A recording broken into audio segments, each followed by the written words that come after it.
El doctor se despertó asustado. Había vuelto a soñar con la vieja casa de Nueva Orleans. Había visto a la mujer en la mecedora y al hombre de ojos marrones. Incluso ahora, en este tranquilo hotel de la ciudad de Nueva York, sintió la inquietante desorientación de antaño. Había vuelto a hablar con el hombre de ojos marrones. Sí, ayúdala. No, es un sueño. Tengo que salir de él. El doctor se incorporó en la cama. Lo único que se oía era el suave ronroneo del aire acondicionado. ¿Por qué pensaba en ello esa noche, en una habitación del Hotel Parker Meridian? No conseguía librarse de la impresión de la vieja casa. Volvió a ver a la mujer, la cabeza gacha, la mirada vacía. Casi podía oír el zumbido de los insectos contra la malla mosquitera del porche. Y el hombre de ojos marrones hablaba sin mover los labios. Un muñeco de cera lleno de vida. No, basta. Salió de la cama y caminó en silencio por el suelo alfombrado.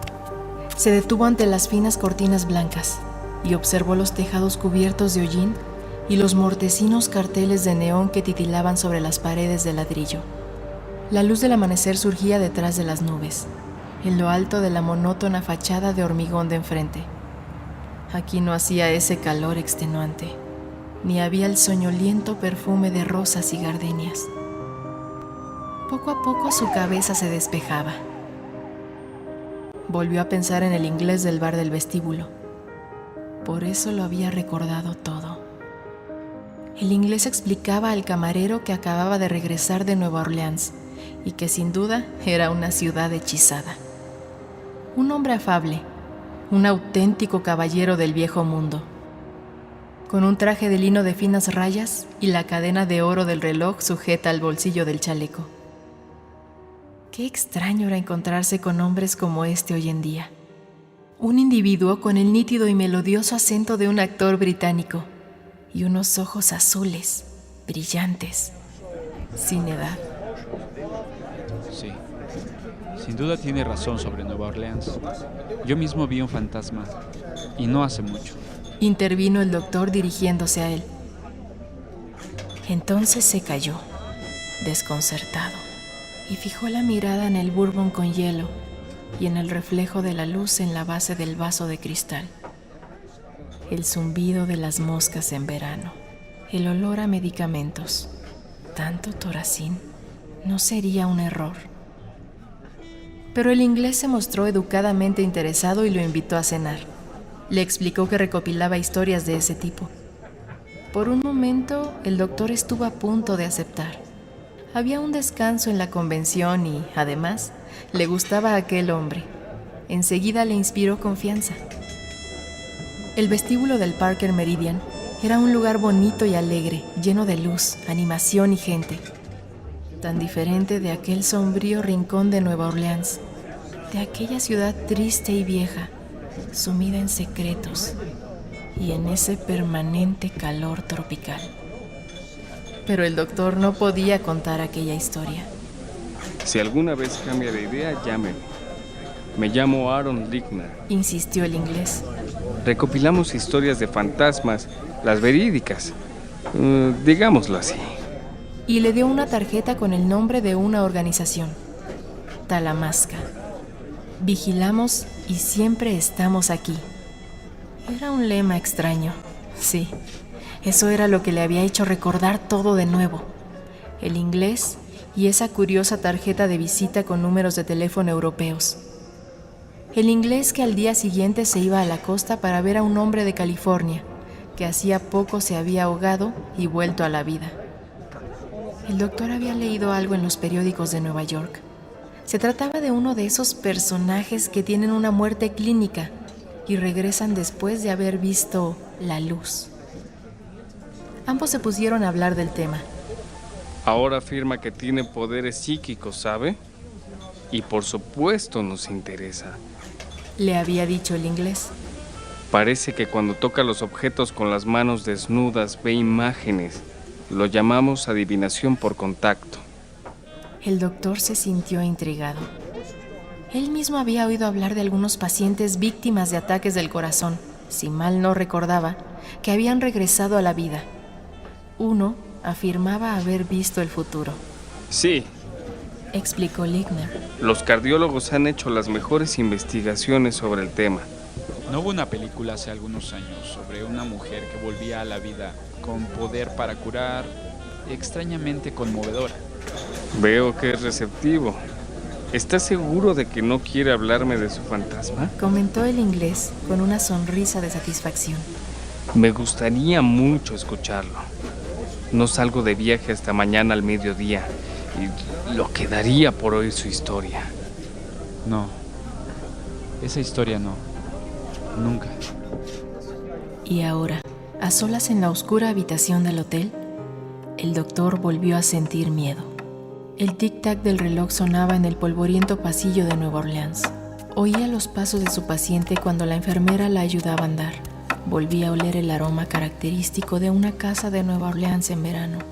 Calor y madera vieja. El hombre hablaba con él. Hasta aquella primavera en Nueva Orleans, el doctor nunca había entrado en una mansión de la época anterior a la Guerra Civil. En la fachada de la vieja casa podían verse incluso columnas blancas estriadas, si bien con la pintura descascarada. Estilo renacimiento griego lo llamaban. Una casa de ciudad, de un color gris violeta, alargada, situada en un rincón en sombras del Garden District, con su entrada protegida por 2 enormes robles. Sin embargo, tenía que reconocer que su paciente estaba bien cuidada. Una cariñosa enfermera negra entrada en años llamada Viola la sacaba al porche por la mañana y la entraba por la tarde. No me da ningún problema, doctor. Ahora, señorita Deidre, camine hacia el doctor. Viola la ayudaba a levantarse de la silla y caminaba con ella paso a paso, con paciencia. Ya llevo con ella 7 años, doctor. Es mi niña. 7 años así. No era de extrañar que los pies de la mujer empezaran a doblarse en los tobillos y los brazos a encogerse contra su pecho si la enfermera no se los bajaba otra vez sobre la falda. Viola la paseaba una y otra vez por el doble salón. Pasaban junto al arpa y el piano de cola Bosendorfer cubierto de polvo. Entraban en el espacioso comedor, con sus murales descoloridos de robles cubiertos de musgo y campos de cultivo. Unos pies en zapatillas que se arrastraban sobre la gastada alfombra. La mujer tenía 42 años y parecía vieja y joven al mismo tiempo. Una niña pálida y encorvada, ajena a las preocupaciones de los adultos o a la pasión. Deirdre, ¿has tenido alguna vez algún amor? ¿Acaso has bailado en aquel salón? En las estanterías de la biblioteca había gruesos volúmenes encuadernados en piel, con fechas viejas escritas en el lomo en tinta púrpura descolorida. 1756, 1757, 1758. Todos llevaban el apellido Mayfair en letras doradas. Mayfair, un añejo clan colonial. En las paredes había viejos retratos de hombres y mujeres, vestidos con ropa del siglo XVI, daguerrotipos, ferrotipos y descoloridas fotografías. Un mapa amarillento de Santo Domingo, en un marco muy sucio en el salón, y una pintura oscura de la casa de una gran plantación. Y había que ver las joyas que llevaba su paciente, reliquias seguramente, de montura antigua. ¿Por qué le ponían semejantes alhajas a una mujer que no había pronunciado una palabra, ni hecho un solo movimiento por propia voluntad durante 7 años? La enfermera decía que nunca le quitaba la cadena con el dije de esmeralda, ni siquiera cuando la bañaba. Deje que le cuente un pequeño secreto, doctor.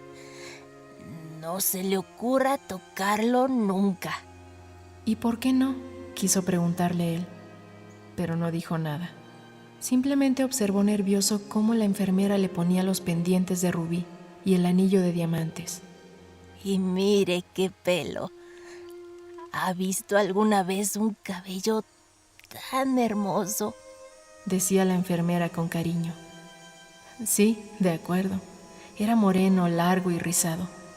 A la enfermera le encantaba cepillarlo y observar cómo los rizos volvían a su sitio a medida que pasaba el cepillo. Y los ojos de la paciente, a pesar de su mirada apática, eran de un color azul claro. De vez en cuando, un fino hilillo de baba plateada se le escurría por la comisura de los labios y le dejaba una mancha oscura en el pecho sobre el camisón blanco. Es increíble que nadie haya intentado robar estas cosas. Es un ser tan indefenso. Lo dijo casi para sí mismo. La enfermera le dirigió una sonrisa orgullosa y perspicaz. A nadie que haya trabajado en esta casa se le ocurriría siquiera intentarlo. No se preocupe por eso, doctor. Nadie de los alrededores está tan loco como para entrar por esa puerta, dijo la enfermera con una carcajada. El viejo Ronnie viene a cortar el césped porque siempre lo ha hecho, desde hace 30 años, aunque no está muy bien de la cabeza. Sin embargo... Pero se calló. No podía hablar así ante aquella silenciosa mujer, cuyos ojos apenas se movían de vez en cuando, cuyas manos estaban exactamente donde las había dejado la enfermera y cuyos pies descansaban flácidamente sobre el suelo desnudo. Qué fácil era extralimitarse, olvidarse de respetar a esta trágica criatura. Nadie sabía con precisión lo que ella comprendía. Habría que sacarla un rato al sol, tiene la piel muy blanca, dijo el doctor, pero sabía que el jardín era imposible, incluso lejos del hedor de la piscina. Este lugar era como su paciente, hermoso, pero olvidado por el tiempo, por la prisa. El rostro de la mujer, de no ser tan exageradamente inerte, aún se podría considerar bonito. En una ocasión, él había subido con ella y la enfermera en el pintoresco ascensor con puerta de bronce y alfombra gastada. La expresión de Deirdre no había cambiado cuando la pequeña cabina empezó a subir. El trepidar de la maquinaria por un motor que él imaginaba sucio y negro, pegajoso y viejo cubierto de polvo, lo llenaba de ansiedad. Naturalmente había hablado con el viejo médico del sanatorio. Recuerdo que cuando tenía su edad, le explicó, pretendía curar a todo el mundo. Quería razonar con los paranoicos, devolver a los esquizofrénicos a la realidad y despertar a los catatónicos. Hijo, póngale esta inyección cada día. No se puede hacer nada más. Simplemente tratamos de evitar en lo posible que sufra crisis nerviosas. ¿Comprende? Crisis nerviosas. Esa era la razón de drogas tan fuertes. Aunque dejara de inyectárselas mañana, los efectos tardarían un mes en desaparecer. Y las dosis eran tan altas que hubieran matado a cualquier otra paciente. Además, no había más remedio que aumentarlas. Si pudiera hacerle un electroencefalograma. Ya llevaba cerca de un mes con el caso cuando solicitó los informes. Era una petición de rutina. Nadie había reparado en ello. Se pasó toda una tarde sentado ante su escritorio del sanatorio, enfrentando a los garabatos de muchos otros médicos y a unos diagnósticos vagos y contradictorios. Obsesiones, paranoia, agotamiento nervioso, delirios, crisis psicótica, depresión, intento de suicidio. Por lo visto abarcaban toda su historia desde la adolescencia. No, desde antes incluso. Alguien la había visitado por demencia cuando tenía 10 años. ¿Qué había en concreto detrás de todas esas abstracciones? En algún lugar de la montaña de palabras, descubrió que a los 18 años había sido madre de una niña, que la habían dado en adopción y padeció una paranoia grave. Por eso la habían tratado con electroshocks en un sitio y con shocks insulínicos en otro. ¿Qué les hacía a las enfermeras para que una detrás de otra se marcharan alegando ataques físicos?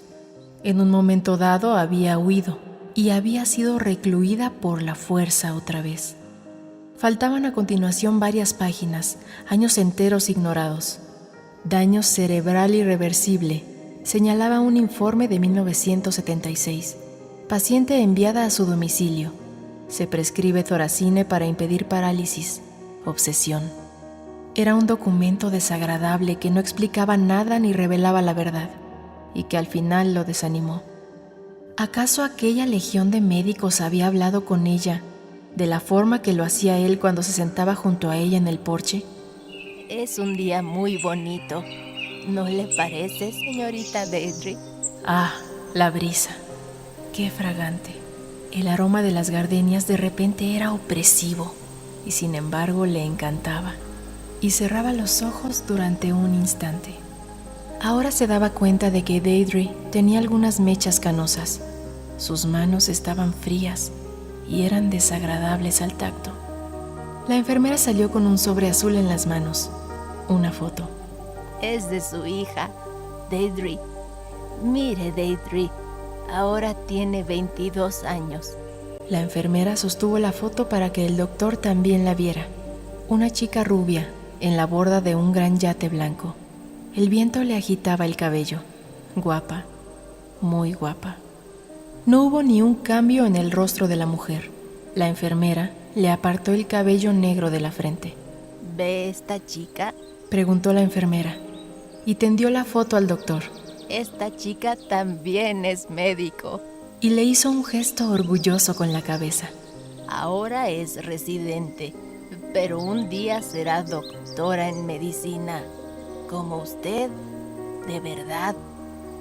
¿Era posible? ¿Nunca venía la joven a casa a ocuparse de su propia madre? De repente le cayó mal, más aún si estudiaba medicina.